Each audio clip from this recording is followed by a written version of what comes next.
Hello everyone. Welcome to the 11th session of the series Teaching Online. It's about teaching, not technology. My name is José Manuel Villafuerte, and I will be with you today as your host, together with Regional English Language Officer, Dr. Ruth Petzold.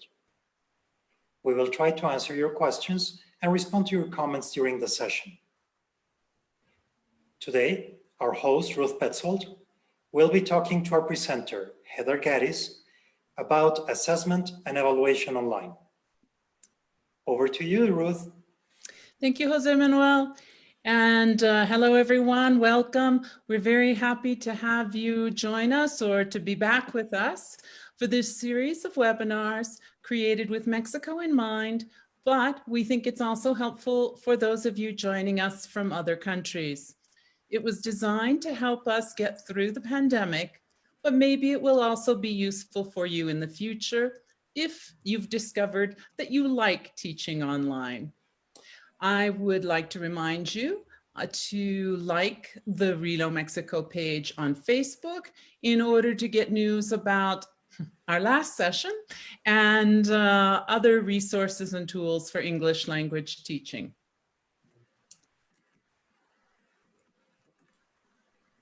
As Jose Manuel mentioned, today is the 11th session. It's almost the end of our series. As you can see on the calendar, we will be exploring how to do assessment and evaluation online today. And for our final episode, we'll explore watch parties and American English resources. If you've been with us before, you know you'll be getting great ideas and resources from our experienced panelists. We really would love to know whether this series has helped you to adjust to teaching virtually. To give us a little bit more information, it would be great if you could tell us the name of an app or a tool or an activity that you have used. Please let us know in the comments what you found helpful. Today, as always, our session will last about 60 minutes. It will aim to help you feel as comfortable teaching in your virtual classroom as you were teaching in your physical classroom. We have one presenter who may be supported at times by a second panelist, and I will make sure the presenter hears any questions you might have. So please do put them in the comments section. Of course, feel free to share your reactions there as well, or by using the Facebook emojis.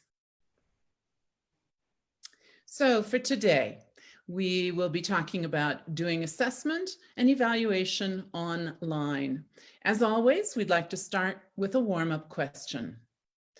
What is one way that assessment needs to change if you're doing it online rather than in a physical classroom? You may share your answer in the comments if you'd like.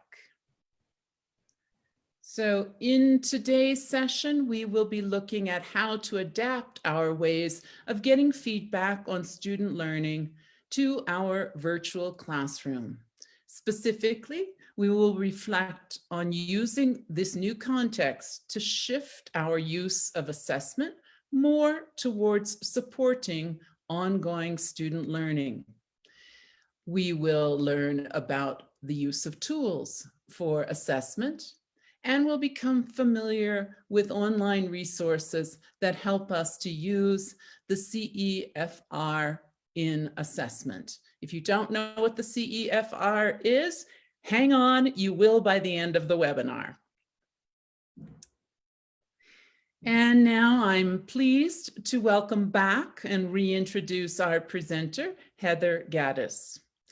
Heather finished her master's in applied linguistics with a concentration in TESOL in 2008 at Old Dominion University in Virginia and started her teaching career at Tidewater Community College and Old Dominion's intensive English program. In August 2009, she moved to Oaxaca and taught at the Technological University of Mixteca. From there, she moved to Izmir, Turkey, and started to gain experience integrating technology into ELT. Heather went on to complete a master's in educational technology online with Boise State University in Idaho. She returned to Mexico in 2011 and began working as an academic coordinator at a K-12 bilingual school in Querétaro. In 2018, she completed the diploma in teaching English to speakers of other languages through Cambridge English Assessment. Currently, Heather spends her time working on a variety of projects and courses, including coordinating a teacher training course for pre-service teachers, delivering in-service training courses in Querétaro and the surrounding area, writing ELT materials, and working as an examiner for international proficiency exams. We are happy to have you back, Heather. Over to you. Thank you, Ruth. Okay, so as Ruth was saying, I'm involved in a lot of assessment. Assessment and testing is my life in some respects. So what I'm going to talk about today is, how we might change the way that we look at assessment now that we're doing it online. So our first instinct may be to just say, well, there's no way it can be as good or the same as when we do it face to face. But I would like for us to take this chance to look at it as an opportunity. So assessment or evaluation, and we'll talk about the difference in just a moment, is stressful for learners in any context. And so we can take this moment at this transition to change how we view assessment and how we might take advantage of it in our classroom. So here, the first two bullet points get at this idea that instead of trying to push away technology or the external resources available to students, we can look for ways to incorporate them into how we think of and create assessments. So what would a test look like that students couldn't Google the answers for? Okay, what types of questions or tasks might you be able to include in that assessment? And next, how can we build the internet or build external resources into assessment? So just to get you thinking, we might start by asking students to reference their sources in a writing task. So that's a great way of helping them avoid plagiarism and to work on subskills like summarizing and paraphrasing. And it's also recognizing that students are going to use external resources. So the next bullet point is about how we can make assessment supportive of students and positive. So it shows what they do know rather than emphasizing what they don't know. So how can we make assessment a part of the learning process? Another classroom activity rather than this big momentous occasion that happens and people get all nervous about. Also, if we're going to depend less on multiple choice standardized assessment, we can also start to think about emphasizing formative assessment over summative assessment. So formative assessment is assessment for learning. It helps us as teachers learn what our students know and don't know, and it helps students monitor their learning progress. And then summative assessment is more assessment of learning. What did you learn? It almost treats it like the learning process is over. So we want to treat the learning process as if it's ongoing. A way we might think about this is how we can weigh grades or change the way we might calculate grades so that the learning process is the most important aspect. Because we still have to have grades, we still live in a world where those exist. So how can we make that so that we're focusing on the process and not just on the end result of learning? And finally, I think this point as assessment as a connection point is something really interesting to think about. So one of the difficulties, one of the challenges of teaching online, even if you have face-to-face Zoom sessions or something similar, is connecting with students. Having all of their nice faces on the screen is not the same as being able to walk around and monitoring them in that physical or that human connection sort of way. So we can think of assessment as this one of the moments in your class where you actually get to communicate one-on-one or to give students direct communication about their learning. And I think when we think about it like that, we kind of change the way that we might look at it. Okay. So next, I want us to just think about this idea of assessment versus evaluation. So for a lot of people, they may be synonyms or they may be part of the same pie, but they are somewhat different. So assessment is a bigger, more overarching concept than evaluation. So we are always assessing our learners as teachers. If we don't, we're not fulfilling our responsibility as teachers because we're not noticing that learning process.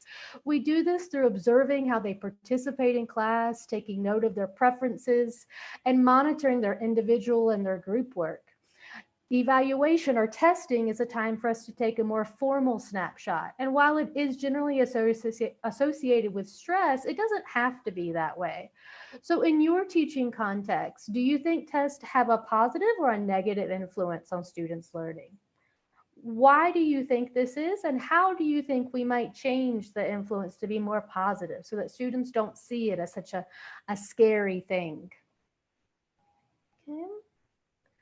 So another thing I want to put into the mix before I get started with some examples is, as I talk about assessment, I'm going to talk about some different skills, speaking, areas of knowledge like grammar. And I'm also going to talk about it from this angle of the technology. So when it comes to this use of technology, I think we can think of evaluation or assessment in three ways, or using three different criteria. We can think about it in terms of practicality.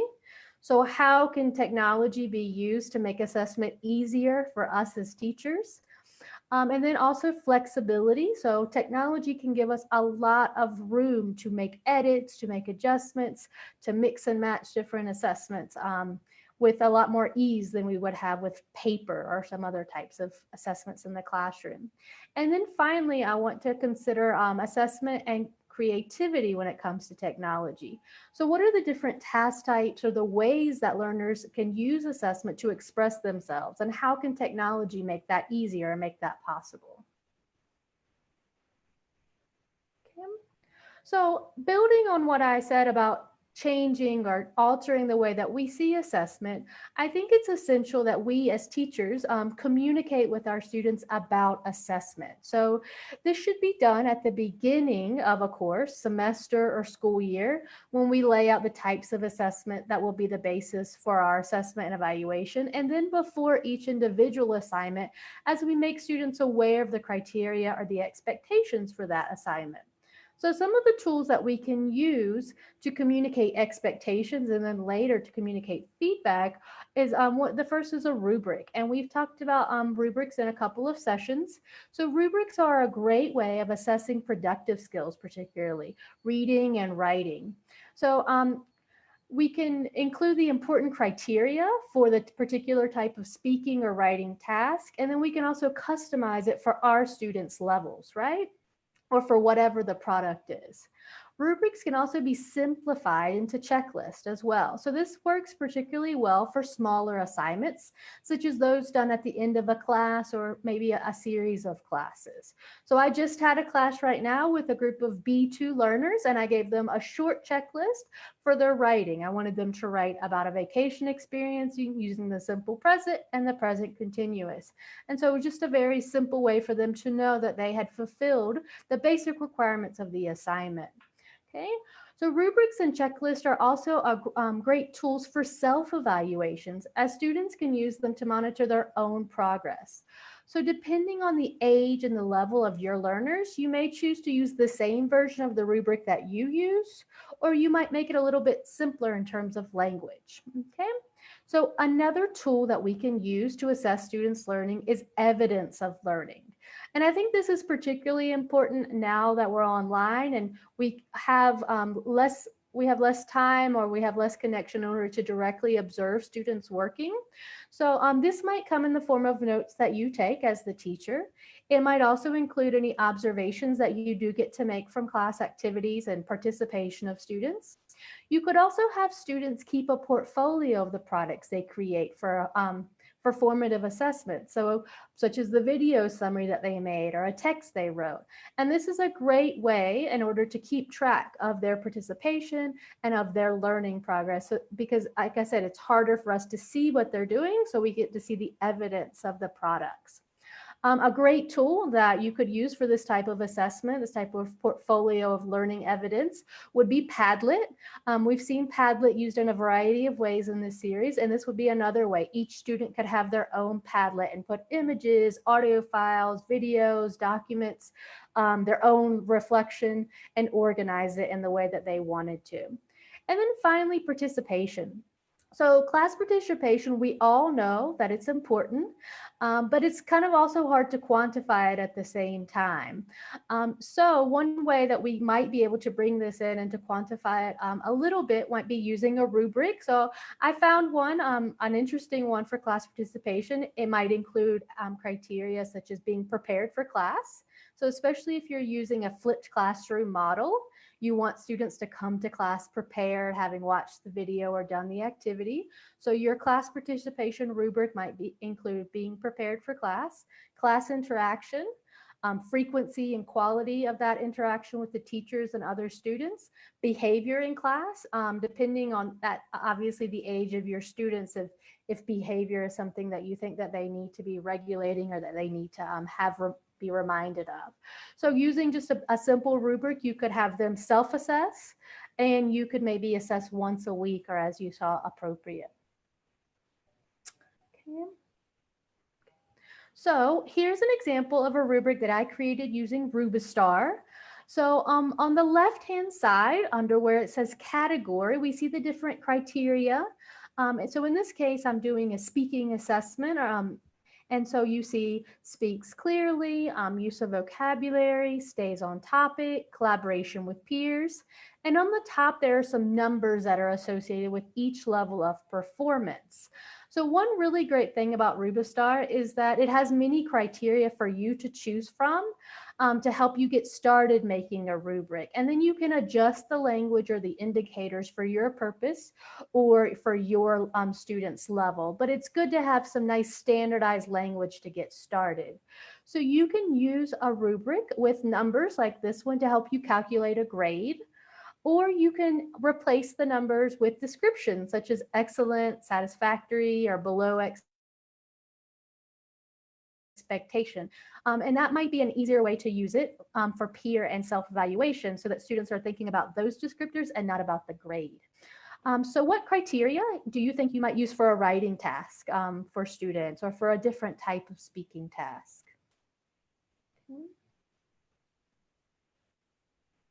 So here's an example of a rubric. It's from Google Classroom. And what I've done here is you'll notice where it has use scoring, I've disabled scoring, and I'm using descriptions as our descriptors instead. So as I just said, this de-emphasizes the grades and helps to emphasize the development of the skills. So students can use this to assess each other because a lot of times students are very uncomfortable, and rightfully so, with grading each other. So using these types of descriptors, you're getting away from the grading, and they can be a little bit more useful for using it for students to give each other feedback. Okay. So what are some ways that you have used rubrics without scores, without the numbers? Okay. So here's an example of a student self-check or a self-evaluation checklist. So you will see a lot of these types of examples in CEP, or the Secretary of Public Education in Mexico. This is something that the CEP is really pushing and really wants teachers to start to incorporate into their practice. And I think it's a good idea to help students become more reflective about their learning. So this particular example is aimed at helping students recognize the most important parts of writing a paragraph. So the language you can see for the checklist needs to be as clear and simple as possible so that students can focus on the content of what they're being asked to do and not on figuring out, well, what am I supposed to do in the first place? So you should encourage students to go and find specific evidence in their writing for each part of this checklist. So they're reflecting on their work and they can start to identify what areas they need to work on, and they're not just simply checking the box.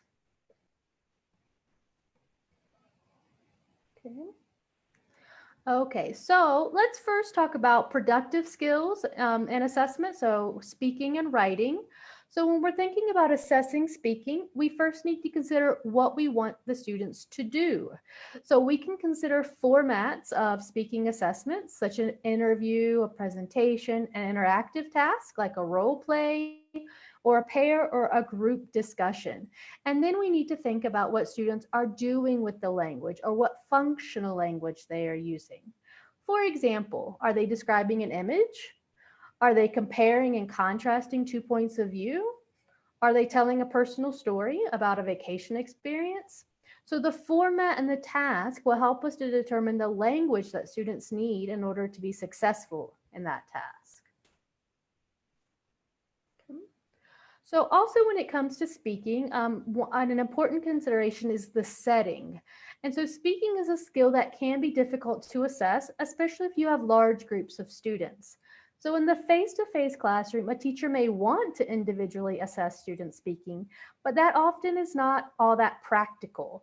So another way that we might assess student speaking is through a group activity where the teacher monitors speaking and might also involve students in peer and self-assessment. So in the online classroom, we can certainly replicate that practice, but we can also take advantage of the technology and record a session, which would then allow us to go back and listen to students more carefully. Another option, particularly if you are primarily assessing and interacting with your students asynchronously, so you don't have live sessions, would be to have students record themselves. So you can do this by having them sending you a WhatsApp voice note or use a platform like Flipgrid or Padlet, and which would allow students to give an initial response and then respond to a classmate. So one thing I would like to add here is that we have to recognize that if we ask students to record themselves, they're likely going to do at least 2 or 3 practice runs and then send us the best one. And that's completely okay. I mean, I've tried recording myself, and I have to do it several times because it's just not the easiest process in the world. So if a student practices the pronunciation, the intonation, the language of a response 2, 3, or even 4 times, that definitely shows learning. And it also means that they produced more than they would otherwise. So which of these formats works best for you? So which do you think is the most practical in the classroom and also in the online setting?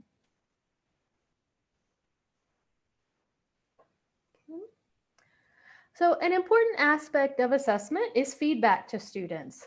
So as I said previously, it's very important to have students be aware of the expectations or criteria that you will use to assess their performance. Then once the students have actually completed the task, you can use that same tool, the rubric or the checklist, to give feedback. So this helps students to self-evaluate, and if you use the same or a similar rubric across different assessments, then students can track their progress or be more aware of certain skills or how they've performed in certain areas. Okay, so we've talked a little bit about how to create a rubric using Rubistar, and we're going to talk a little bit more about some other things we might include. So you might think about your students' level, your students' age, because putting together a rubric will depend a lot on your learning objectives and the age of your students, and then also the level of your students. So another possibility would be to use, in addition to rubrics and checklists, would be to use a rating scale from an exam. And what I mean by that is maybe you are preparing students for a particular exam. It's pretty common in Mexico and in many other countries for students to take some sort of standardized proficiency exam. And so you might use the scale from that exam and modify it for your purposes. So for example, if you're preparing your students for a B1 or a PET level exam, you might need to take the current rubric from that level and make it a little bit easier, because remember, your students aren't there yet, they're getting there. But that rubric can give you a nice place to start and to see what your students should be aiming for.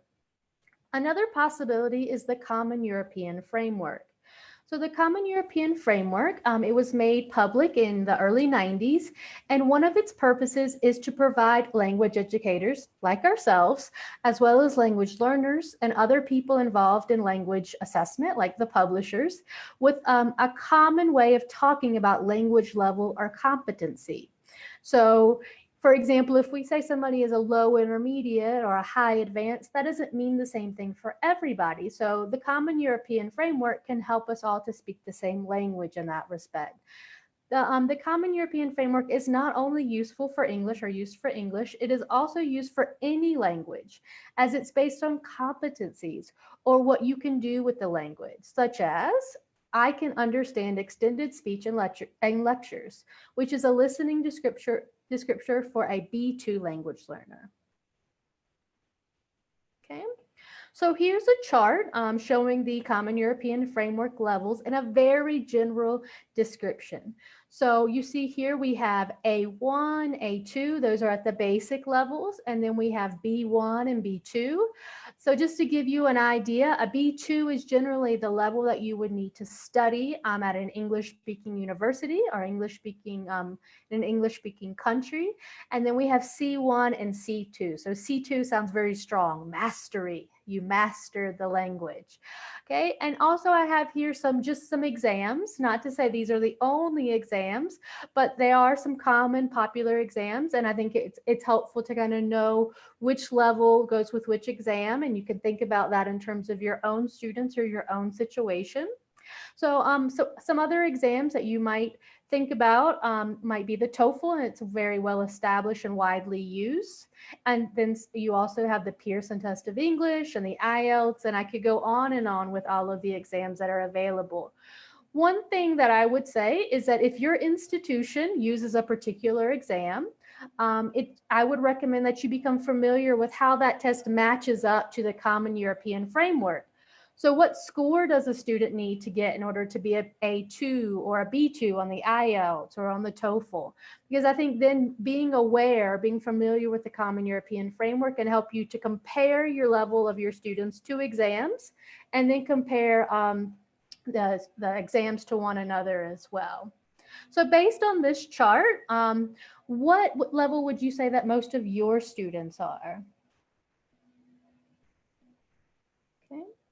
So just to get us a little bit more familiar with the Common European Framework, here's an excerpt from a self-assessment grid. So it's kind of a shorter version. They've condensed it down for us. And this one's for English.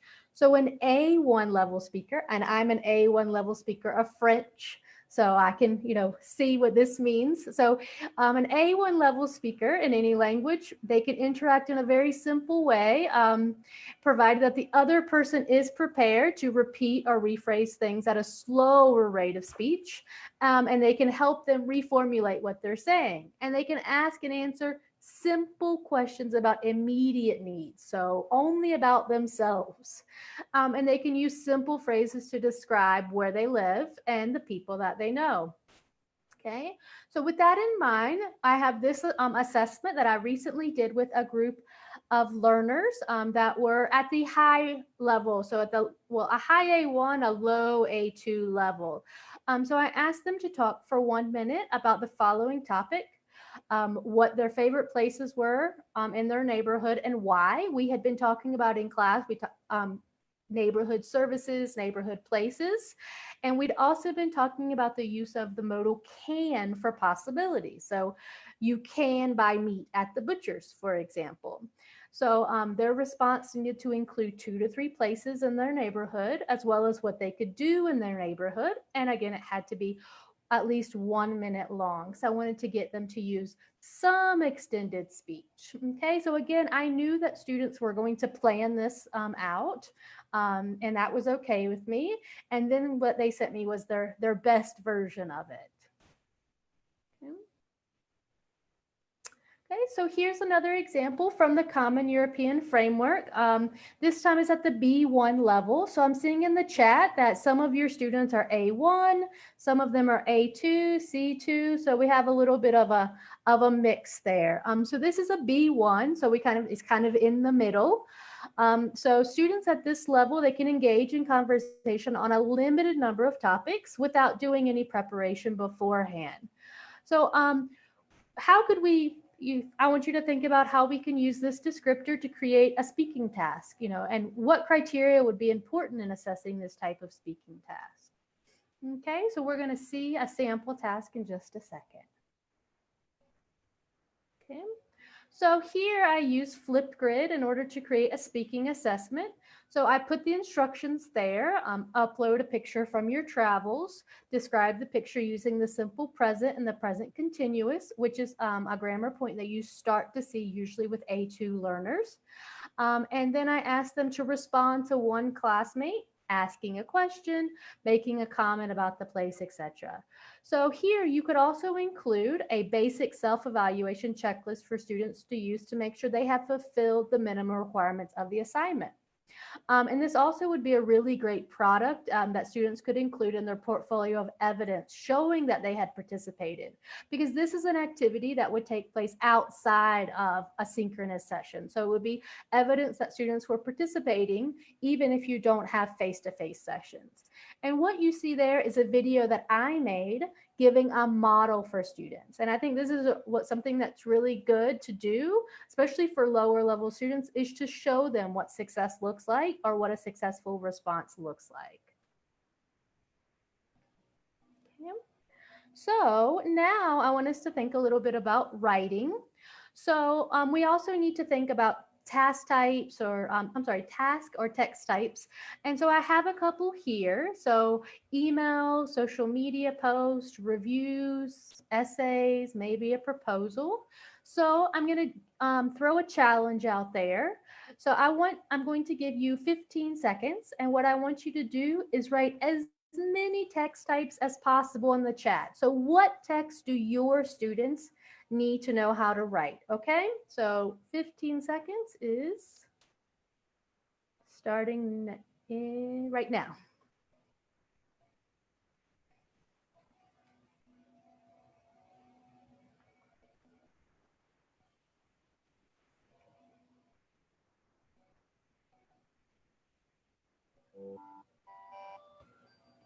Okay, so I'll see in a couple seconds what you've put in the chat. So good, summaries, letters, descriptions.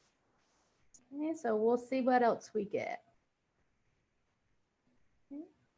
So here's an additional descriptor at a slightly higher level, but I do see that some of you do have B2 level students. And they need to be able to write on a wide range of subjects. And here in the second bullet point, we can see some of the text types that we would expect this level of student to be able to write, such as an essay or a report, which is more formal academic language. Also passing on information, note-taking, giving reasons, so giving their opinion and justifying them. And also we see letters. So we can have many different slight variations of these text types. So I also see here that you're writing reviews, academic essays, descriptions. So it's good to think about what are these task types and then what are the different features of each of these task types. Okay. So here's an example of where I had students use Padlet as a place for students to share or to turn in their writing. In this case, it was a movie review. And then what I did here on the side was I made the rubric available to them. So in this case, it's a B2 writing rubric. I was basing it off of the first certificate, which is, a review is a type of task that they need to write for that particular evaluation. But here the good thing is that students can read each other's writing, and if you wanted to have them do a peer assessment, you could have them do that. And we're going to see a peer assessment or a peer feedback form in just a minute. I find that doing peer feedback is more beneficial for the student than for the peer interaction. And what I mean by that is that once students get to read other students' writing, they start to realize some of their own strengths and their own weaknesses, as well as different ways to organize and to write things. So it's almost more like a work, an activity for them to discover writing than it is for the peer interaction in some ways. Okay.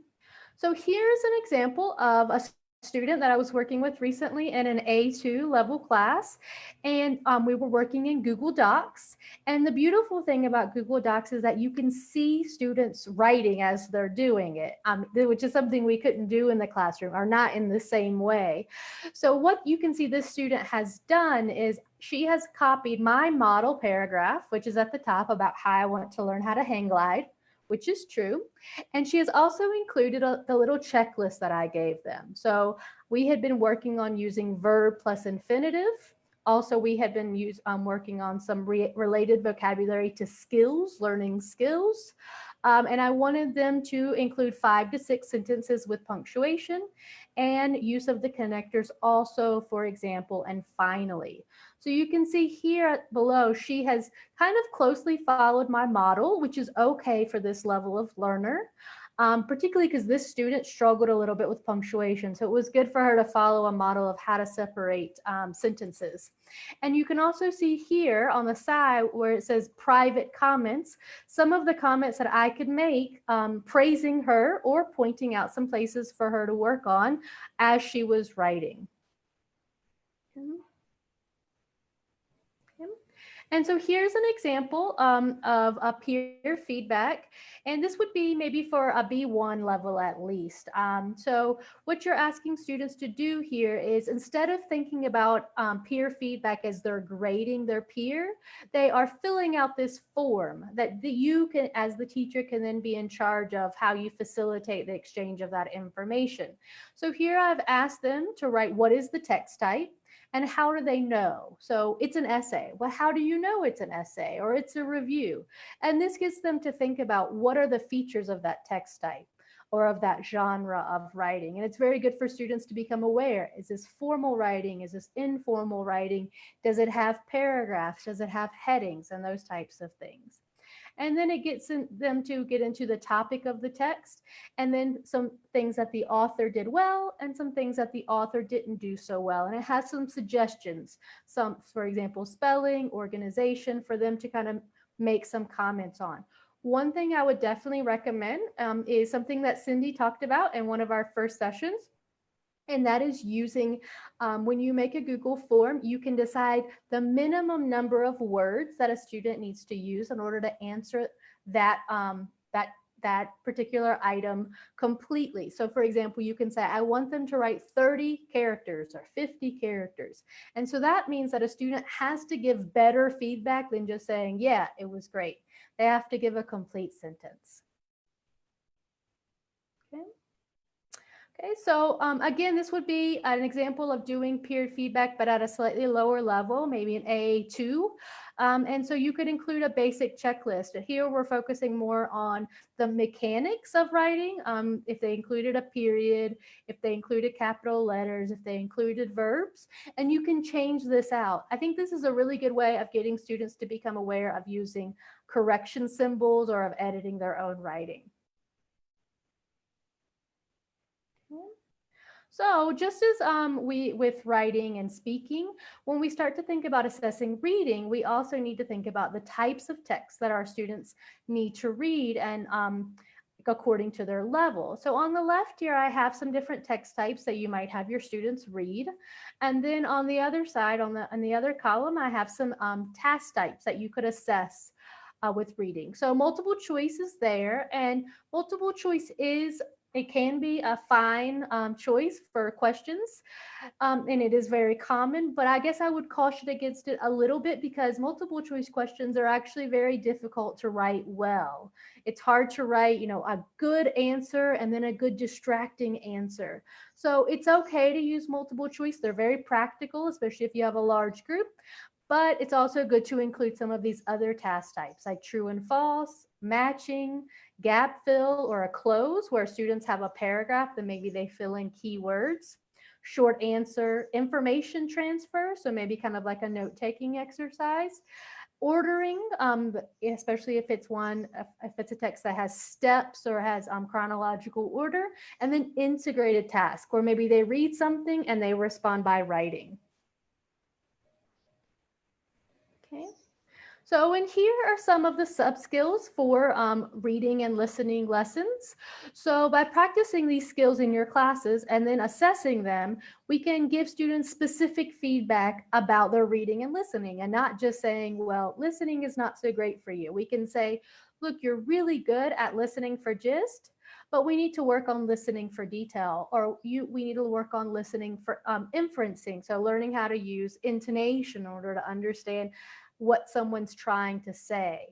So what subskills do you think that different learners can do? So if you think about an A2 learner, are there some skills here that you probably wouldn't get into yet that you would save for a B1 or a B2 learner? Okay. So here is the Common European Framework, the same grid that I was using before, but for reading. And so you can see at the A1 level, we're really at the word or at the sentence level. We're not making connections between sentences, and we're reading text like notices and posters and catalogs.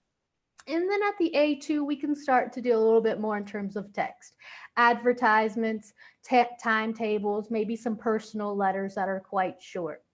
So these are the types of text, and we could add a few more. So if we can read a letter, we can also read an email. If we can read maybe a timetable, we can also read some short social media type posts.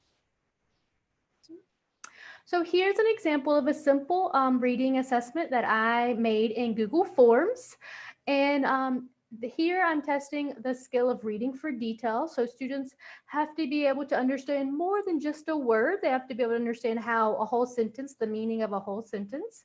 And what I like about Google Forms is that I can have different types of task in the same assessment. So I can have an open task like I have at the top, or I can have a multiple choice, but here instead of having answer choices that are words, I have answer choices that are pictures. And that could be really appropriate for younger kids or for lower level learners to have that mix. Okay.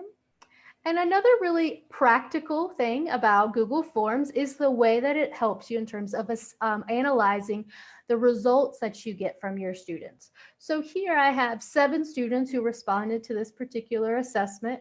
It was an in-class assessment, and I can see that most of them picked the correct answer. And then there was only one that had a different answer. So I can very quickly see that. And here's another example using the reading for detail. So I can see how many of them got this question correct. And you can do this, this serves 2 purposes. One is to make sure, to see how many of your students are doing well or not well on different types of questions or different types of reading or listening subskills. Another is this can help you to determine if a question is just not working.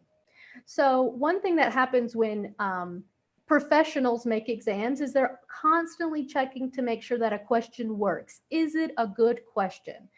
And so we should be doing that as teachers as well. Sometimes we write questions and we think we're super, super clear, and maybe they're not so clear. So analyzing that question or analyzing how our students do, we can see maybe it's because they don't understand the content, or maybe it's because they don't understand the question. And this type of analysis can help us to quickly get to that analysis. Okay. So another example for reading assessment, particularly formative reading assessment, is this using Nearpod. So Nearpod has a function where the students can draw on the screen. And I have used drawing with Nearpod with high schoolers, little kids, everybody likes drawing. So in this case, we're using drawing for a slightly more educational purpose.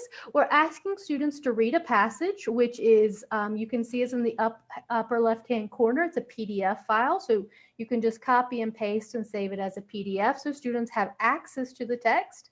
And then we have a graphic organizer here in the middle where students are being asked to write the supporting details of different parts of the text in order to help them understand how to get to the main idea of that text. So this might be a formative assessment, a way of helping students monitor their reading, their understanding of the reading. And then we can also use Nearpod to do some more traditional types of questions. So multiple choice, or having a summary where they have blanks that they have to fill in with keywords. So we can mix and match those different types of tasks.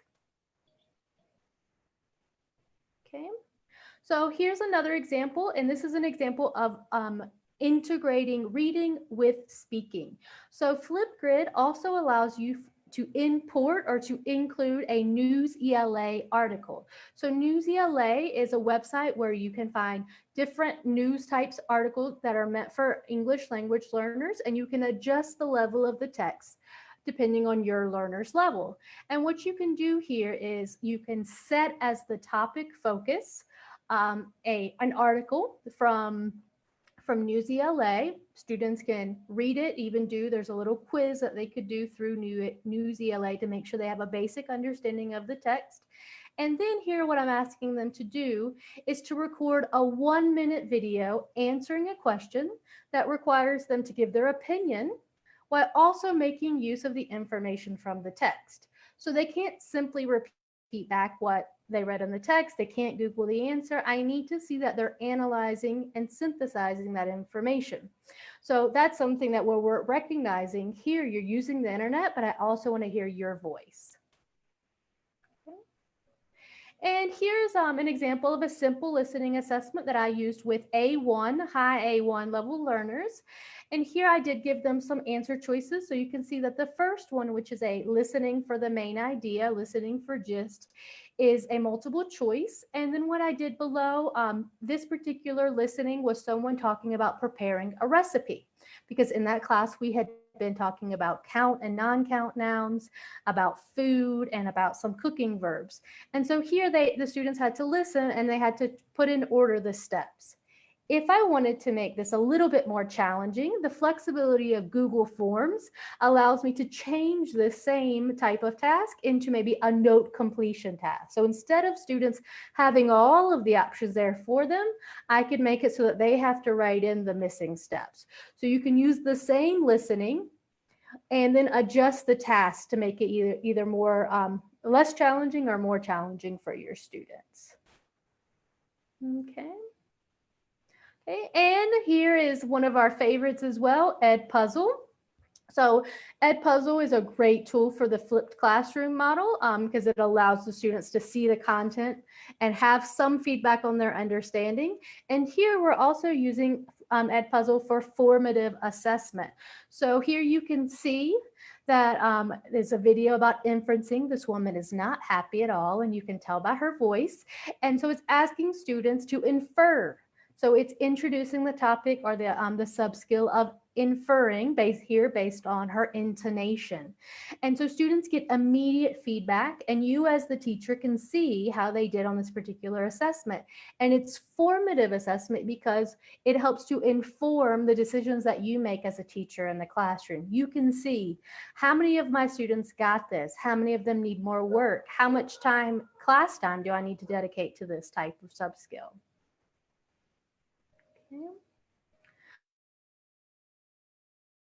Okay, so when it comes to reading and listening text, we can get them from a variety of places in order to use them for an online assessment. So the first would be your textbook and your supplementary materials. So we might not be able to use the books physically with students right now. We may, if they have them, we may not, but we often have access to the digital book or the physical book as teachers that we can easily use. We can use that text and maybe create different text, different question types than our book has to make it a little bit more dynamic, a little bit more challenging, or a little bit less challenging depending on the level of your students. I find that a lot of books that are sometimes used in Mexican public schools, maybe the text is a little bit higher than the student's level. So as teachers, we have to make that text work, and we can do that through changing the question types.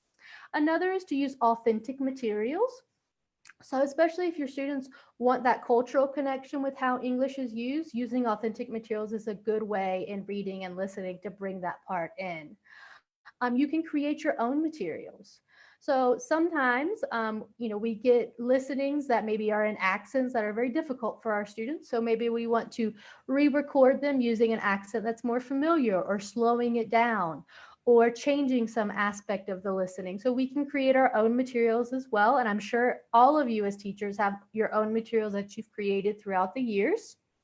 And then we can also use student-generated text. So just like the movie review that I had before, you could then use that as a reading comprehension text for students.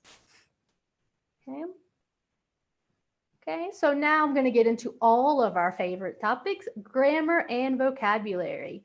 So in order to get back to the idea of the Common European Framework and how we can use that in assessment, I have a little challenge or a little task for you. So I have 4 different grammar points here, and I want you to decide which grammar point is A1, which is A2, which is B1, and then B2. So I have an example up here at the top. So this grammar point is not only, but also with inversion, so it's kind of fancy. So an example here is, not only was the course helpful, but it was also fun. And that is a C1 level grammar point, okay? So down below, again, we have A1, A2, B1, and B2. So I'll give you a couple of seconds to look and make your notes, and then I'll show you the answers.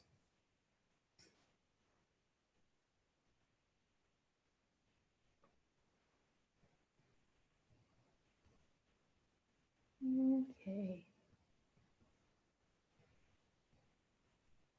Okay, so I see some answers coming in, so I'm going to go. Okay, so here are the answers for you. And what I want us to notice here is that we might have thought as can as a very basic topic, right? We see that with A1, but when we use can to talk about predictions or guesses, it's at a higher level. So this is really helpful for us to think about, especially if you've been teaching one level of learners for a long time, and then you're asked to teach and assess a new level of learners. We need to think about, well, how have they increased their level of proficiency to use structures in new or slightly less common ways? And then we have compound adjectives. We have comparative forms with the adjective, and also vary with adjectives as well. So I got this information from a very interesting source, and it's called the English Profile. And the English Profile, it comes in 2 different versions or 2 different emphases. And the first one is vocabulary. So if you are in a situation where maybe, like I said, you're a new teacher, or you're teaching a level for the first time, or maybe you don't have a lot of materials in order to know what would be appropriate for certain levels, you can use this database in order to see what words should students know at each level. So here I've highlighted, you can see the orange, and so I asked for all of the words related to A1, and then I picked a topic, food and drink. So let's say you're going to start a unit on food and drink, and you're like, well, what should I include in that unit? So because when we start to think about planning a unit, that's also when we start to think about assessment, right? We need to know how we're going to get our students to that assessment. So this is, I think, a really good tool, because sometimes we look at a word and we're like, should my student know that? Should I expect my students to know that? So this is a good way of checking. And this English Profile also comes in a grammar, with a grammar as well. So you can see what grammar structures as well as examples are expected of different levels of learner. So again, if you're teaching a B2 and maybe it's your first time teaching a B2 and you want to know what structures you should be assessing, or what structures students should already be familiar with, you can look at this resource. And I think also it's a good way for us as teachers to make sure that we're seeing all of the context related to grammar and vocabulary, that we're not just thinking about it in the one way that we usually teach it. So for example, I always think about the present perfect for travel experiences, because I've taught that class a lot, but we use the present perfect for many things. And we need to make sure that as we teach and assess our students, we're including all of this context. Okay. So some considerations when we assess grammar and vocabulary. So as I was saying about context, we want to make sure that we use the structure or the word in a context. So for example, modals are a fun, I guess I'm an English teacher, so I get to say that. Modals are a fun grammar topic because they're so dependent on context. So we can use must for obligation, so you must do your homework, or for deduction, she must be home, the light is on. And those are, it's the same word, but being used in 2 different contexts, and also that would be 2 different levels of students and different assessments. So when we give assessments with grammar and vocabulary, we need to be aware that this language is being used in a meaningful context. Also, most words are dependent on context. So we have the word park, which can be a noun or a verb. We even have a simple word like dog that can have many uses, like to be in the doghouse or to have a dog in the fight, or the more direct meaning of your dog as a pet. So we need to be aware of that when we're assessing our students and when we're asking them to use this language, that it's not just in an artificial, meaningless context. So we can do that by deciding, do we want to directly assess grammar through writing a sentence or through multiple choice, or do we want to indirectly assess grammar, maybe through a writing task or a speaking task? And so that would bring us to integrated task, where we ask students to use the grammar in order to produce language. We can also think about the variety of task types. So again, we have multiple choice, but we have some other options as well. We can match, we can do close, short answer, jumbled sentence using images as prompts. We can mix and match this depending on the level of mastery that we expect for our students to have with different grammar structures or vocabulary. Okay, so here's an example of a task. So I asked students in this particular case, so again, these were A2 learners, and we've been talking about have to, so for obligation, can for possibility, and should or should not for recommendation. So I asked them to use this context in order to make responses according to what do you have to do in a coffee shop? What can you do in a coffee shop? Or what should you not do in a coffee shop? Okay, so again, a very simple, pretty simple to grade. And it would be something that would give students context to what they were writing.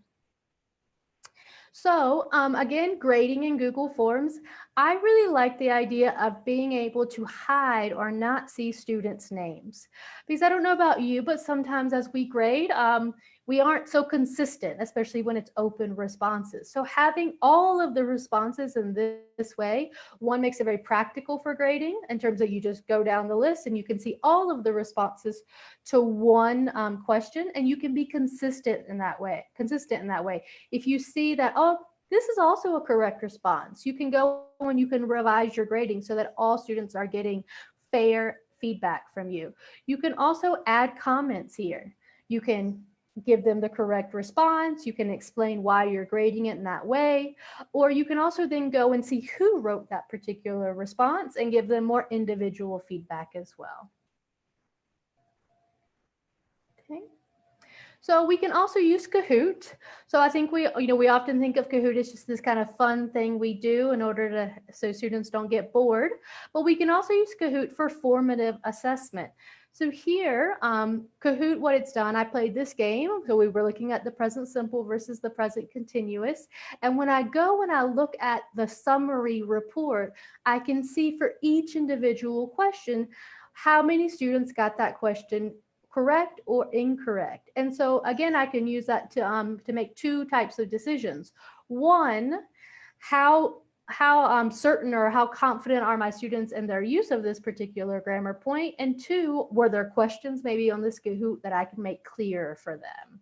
So again, Kahoot, yes, we can use it as a warm-up. We can use it as a game to kind of finish up on a Friday afternoon, but we can also use it as a formative assessment as part of that learning process. Okay, so here was another example of quizzes. So quizzes is kind of difficult to say. And I really had a lot of fun trying this out. I tried this out in the individual practice version, and I liked it for a couple of different reasons. So you can have different types of questions, multiple choice, but you can have true and false. And you get to compete. So a lot of our students are competitive. I know I'm competitive. And here you get to compete not just against your classmates like in Kahoot, but against everyone who has ever played that game. And so I think some students will find that motivating and engaging. And another thing that I really liked about it is when you get questions right, they give you this meme. So for example, when I got a question right, it said, "So hot right now." So I think that students, especially ones that are very social media conscious, they will find this entertaining. And also it's a way for them to stretch their English skills a little bit, because some of these are kind of jokes that they have to understand. And also another feature of quizzes is this idea that if you get several right, you get rewards. So it's really a gamified experience that students can sometimes, I guess, forget about their being assessed because they're focused on getting points and getting rewards and seeing the cool memes. Okay.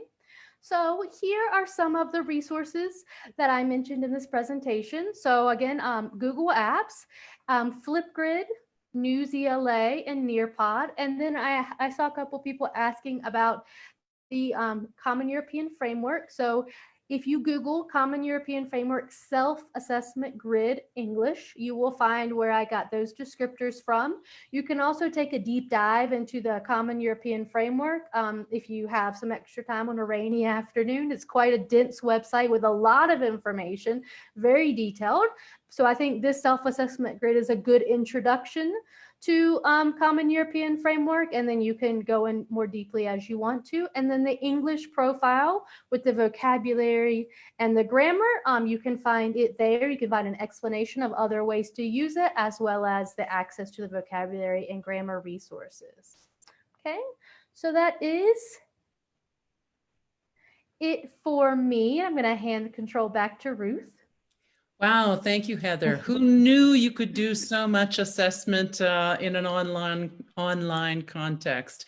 Lots and lots of helpful tools and ideas for giving and getting feedback on student learning in an online environment. And I know you watched the comments as well, so you know we had lots of people appreciating the information you provided today. Speaking of appreciation, we also want to thank you, our audience, for your engagement today. We, as always, want to encourage you to share what you've learned today. You can do that through a watch party on Facebook. When you go into Facebook, you click as if you're going to make a post. You get 3 dots at the bottom for more options where you can select watch party. And then you choose the video of this session, which we are just completing now. Your friends will receive a notification to watch the video, and you can discuss it midway or wait all the way till the end. And we have one more session this Thursday. Wendy will be leading us through, all of us will be contributing, but Heather, will you tell us a little bit about what we'll be discussing on Thursday? Of course. So we'll be all working together. You'll get to see all of us for a little bit, and we're going to all talk about some different resources that you can find in the American English website, such as MOOCs and other resources like songs. And we'll also be giving some suggestions for running Facebook with watch groups, how you can get your community involved. Thank you, Heather. And thank you, everybody, once again for joining us today and throughout the series, if you've been with us all along. We look forward to seeing you one more time on Thursday, July 2nd, for our final session. And until then, stay home and stay safe. Bye-bye.